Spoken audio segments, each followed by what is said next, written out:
I actually on this project. দেখেন আমার একটা শব্দ বের হয়ে গেছে আমরা। আসলে সব কিছু তো ওনাদের। আমি এখানে এসে শুধু খালি ভিডিওটা করি। ওইরকম আমরা আসলে অফার বা ডিসকাউন্ট নাই, যদি কিবরে ভাই বলে তাহলে হয়তো আমরা প্লিজ দিয়ে দেন, দিয়ে দেন। আচ্ছা আসসালামু আলাইকুম। আমি এই মুহূর্তে আছি বসুন্ধরা আবাসিক এলাকার কে ব্লকে আমাদের condominium project the premium canvas of হ্যাপিনেসে। এবং আজকে এই ভিডিওতে আমাদের সাথে যুক্ত হচ্ছেন আমাদের একজন বিশেষ অতিথি। ভাইয়া, আপনাদের দুজনকে বলবো চলে আসতে সামনে। আপনারা দেখতেই পাচ্ছেন আমাদের সাথে যুক্ত হচ্ছে কিবরিয়া ভাই, এবং কিবরিয়া ভাই আমাদের প্রিমিয়াম হোমসের জার্নির শুরু থেকে যুক্ত আছেন। হাত নাড়ানোতে আমি ভেবেছিলাম হয়তো কিবরিয়া ভাই অন্য কিছু বলতে চাচ্ছে। তো যাই হোক, ভাইয়াকে বলবো যে আপনি শুরু করেছিলেন আমাদের সাথে জার্নিটা। আলহামদুলিল্লাহ। এখন আমাদের যেখানে আমরা আছি, প্রোগ্রেস বা ডেভেলপমেন্ট আমরা বলতে চাই না, আপনার কি অনুভূতি? প্রথম কথা হচ্ছে যে আমি শুধুমাত্র দোলন ভাই বলেই, আমি অনেক ভিডিওতে বলেছি, শুধুমাত্র দোলন ভাই বলেই প্রিমিয়াম হোমস বা রিয়েল এস্টেটে বিজ্ঞাপনটা করা। এবং প্রথম থেকে জার্নিতে আছি আমি, কারণ উনি আমার কাছে যখন এসেছিলেন তখন উনি একটা ছোট ল্যান্ড নিয়ে এসেছিলেন। ওনার নিজের একটা হচ্ছে, আমার যতদূর মনে পড়ে, ওনার একটা বিল্ডিং, ওনার ছাত্রাবাস কিছু একটা হোস্টেল বানাতে গিয়ে প্রবলেম হয়েছিল, সে কারণে ওনার রিয়েল এস্টেটে যাওয়ার চিন্তাভাবনা হয়, বা ওই বিল্ডিংটা নিজে নিজে করার চিন্তাভাবনা হয়।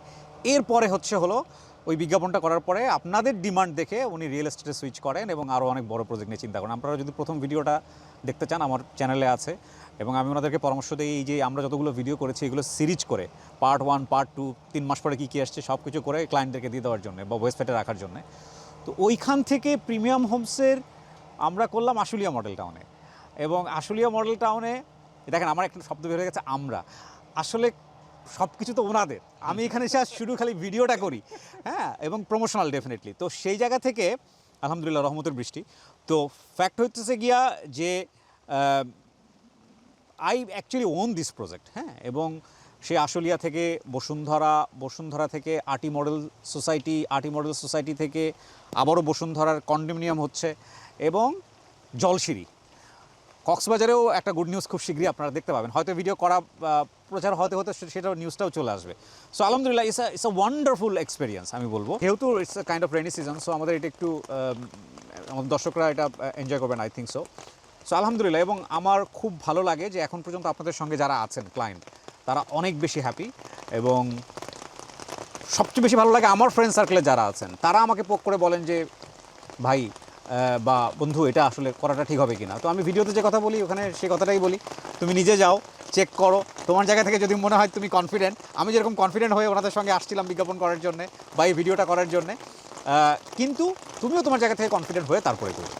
আমি যদিও কিবরে ভাইকে আসলে একটু মানে করবো যে উনি আসলে ওন করেন, আমি এটা ফিল করি। আসলে এই ওনারশিপটা আমি অনেককেই বলি যে আসলে কিবরিয়া ভাই আমাকে নিয়ে যে রিস্কটা নিছেন সেটা কিন্তু আসলে অন্য কেউ নিত না ওই মুহূর্তে, কারণ ওই মুহূর্তে আসলে আমার বলার মতো ওইরকম কিছু ছিল না রিয়েল এস্টেট নিয়ে। হ্যাঁ, আমি অন্য কনসার্ন ছিল, আমাদের অন্য বিজনেস আলহামদুলিল্লাহ চলতেছে, সেগুলো এখনও চলমান। সো বাট ওই রিয়েল এস্টেট নিয়ে এটা মানুষ অনেক সেন্সিটিভ, এবং ব্যাঙ্ক অ্যাকাউন্ট করতে গেলেও আমি দেখলাম যে ভাই রিয়েল এস্টেট মানে এটা আলাদা মনে হইতেছে, মার্ক করে ওরা মনে করে এটা একটা বিরাট চ্যালেঞ্জিং। সো সেই জায়গা থেকে আসলে এই চ্যালেঞ্জটা নেওয়া আসলে কিবরের প্রতি এটা আলাদা, আমাদের জায়গা থেকেও মনে করি এটা উনি আমাদের একটা অন্যরকম একটা স্টেক হোল্ডার। সো এই জন্য কিবরে ভাই থ্যাংক ইউ আপনাকে। আমরা তো আসলে অনেক একটা সুযোগও হয় না যে আপনাকে এই অফিসিয়ালি থ্যাংক জানানো। তবে আলহামদুলিল্লাহ আমাদের এই জার্নিটা যেমন আজকে এখানে আসছি, প্রত্যেকটা জার্নি আমরা চাই জন্য আসলে আমি আপনাকে শুরু থেকেও বলছিলাম যে ভাইয়া আপনি আমাদের সাথে এমন একটা জার্নি হোক যেটা আপনারা আসলে ওই যে একটা কন্টেন্ট বানালাম, ওই যে শাহরুখ খানের মতো একটা অ্যাড করলাম, পরে পরবর্তীতে প্রোডাক্টের ইম্প্যাক্ট কী সেটা কিন্তু আপনারা জানে না। সো আমার কথা হচ্ছে যে এই রিস্কটা, এই চ্যালেঞ্জটা ব্যক্তিগতভাবে আমিও নিতে চাচ্ছিলাম যে ভাই আমরা একটা লম্বা জার্নি এবং কী করতেছি আমরা সেটাই শো করতে চাই। সো আলহামদুলিল্লাহ সেই প্রসেসে আমরা আগাচ্ছি এবং প্রত্যেকটা জার্নি মানুষের সাথে শেয়ার করছি। সো তারই ধারাবাহিকতা আজকের এই জায়গাটা। স্যার, আমি বলবো যে প্রিমিয়াম ক্যানভাস অফ হ্যাপিনেসের ফিচারগুলো যদি আপনি একটু বলেন, কারণ আমি শুরুতে ফিচারগুলো এখনো বলিনি। আচ্ছা, আমাদের ক্যানভাস অফ হ্যাপিনেসে আমরা এখানে 32 কাঠা জায়গার মধ্যে মাত্র 4টা ইউনিট করছি। 2705 স্কোয়ার ফিট একটা ফ্ল্যাট, আর একটা হচ্ছে 2810 স্কোয়ার ফিট। সো এখানে দুই দিকে রাস্তা এবং অনেক ফ্যাসিলিটি, এখানে সুইমিং পুল হতে শুরু করে খেলার মাঠ, যত ধরনের ফ্যাসিলিটি। আপনারা জানেন আমাদের প্রিমিয়াম রয়্যাল সিটি বা স্মার্ট সিটি কন্ডো ছিল দুই জায়গাতে, কিন্তু এখন আমরা বসুন্ধরাতে এসেও আসলে এত বড় ল্যান্ড পাওয়াটা একটু চ্যালেঞ্জিং। সো আলহামদুলিল্লাহ এখানে 32 কাঠা জায়গা পেয়েছে, যার কারণে আমরা মোটামুটি ফিচারগুলো করার চেষ্টা করছিলাম। সো সেই জায়গা থেকে আমরা মানে অনেকেই মনে করি যে আমরা যে আসলে আপনারা সরাসরি এসে দেখলে আসলে এখানকার টেস্টটা বোঝা যাবে আসলে আলটিমেটলি কেমন। স্যার আমাদের অনেকেই জিজ্ঞেস করে যে আমাদের এই প্রজেক্টটিতে বা আমাদের যে কোনো প্রজেক্টেই কোনো ডিসকাউন্ট আছে কিনা, কোনো অফার আছে কিনা, কারণ এটা আসলে সচরাচর প্রিমিয়াম হোমস থেকে থাকে না। তো সেক্ষেত্রে আপনার এই প্রজেক্ট নিয়ে কোনো প্ল্যান আছে কিনা?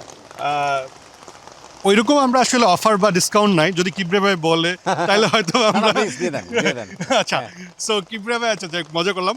আর যদি কিবরিয়া ভাইয়ের রেফারেন্স বলে, অনেক সময় কিবরিয়া ভাইয়ের ভিডিও দেখে আসছিলাম এরকম অনেকে বলে, সো এরকম যদি আসে একটা ইনস্টলমেন্ট, মানে এই কন্ডোমিনিয়ামের একটা ইনস্টলমেন্ট আমরা ডিসকাউন্ট বা মানে আমরা একদম নিব না, এই হচ্ছে ব্যাপার। সো থ্যাংক ইউ সবাইকে অসংখ্য ধন্যবাদ। দ্য প্রিমিয়াম ক্যানভাস অফ হ্যাপিনেসের এই কন্ডোমিনিয়াম প্রজেক্টে আপনারা ভিজিটে আসবেন। আমরা ভিডিওটি শেষ করব, শেষ করার আগে আবারও কিবরিয়া ভাইকে বলবো আপনার শেষ অনুভূতি। আলহামদুলিল্লাহ, আমরা আজকে 2026 সালের জুন মাসে এই জায়গাটায় দাঁড়িয়ে ভিডিও করছি। বৃষ্টি হচ্ছে, বৃষ্টি তো আল্লাহর রহমত, আমরা জানি। তো আল্লাহ আমাদেরকে কবুল করুন। এবং আমি, আপনারা যতটুকু ইনভেস্ট করে টেনশনে থাকেন তার চেয়ে মানে শত কোটি গুণ টেনশনে আমি থাকি যে এই প্রজেক্টগুলো ঠিকমতো কমপ্লিট হচ্ছে কি না। সো দোলন ভাইয়ের সাথে আমার কন্টিনিউয়াসলি যোগাযোগ থাকে ফেসবুকে এবং ওভার ফোনে, কোথায় কী করছে না করছে, কী অবস্থা। এবং এটা শুধুমাত্র চ্যালেঞ্জ না, রিস্ক না, আমি বলবো সাকসেসের জায়গা থেকেও অসাধারণ একটা মাইল ফলক, যখন আমরা এই ফ্ল্যাটগুলো আমাদের যারা অনারেবল কাস্টমার আছেন তাদের হাতে তুলে দিতে পারবো। তো সেই দিন আর খুব বেশি দূরে নাই। আই থিঙ্ক আমার মনে হয় সেটা খুব শীঘ্রই ইনশাল্লাহ আপনারা দেখতে পারবেন ইনশাল্লাহ। সো আপনারা আমাদের জন্য দোয়া করবেন। দোয়ার উপরে তো কিছু নয়, আমরা জানি না, আল্লাহ ইলমুল গায়েব, তিনি ফিউচার জানেন, তিনি যেন আমাদেরকে সামর্থ্য দেন। জি দুঃখিত, আমি বলেছি কিবরিয়া ভাইয়ের শেষ অনুভূতি, এটা অবশ্যই শেষ অনুভূতি না। আমরা আরও অনুভূতি নিয়ে অবশ্যই আমাদের পুরো জার্নিতে আপনাদের সাথেই রাখবো। আসসালামু আলাইকুম। Thank you.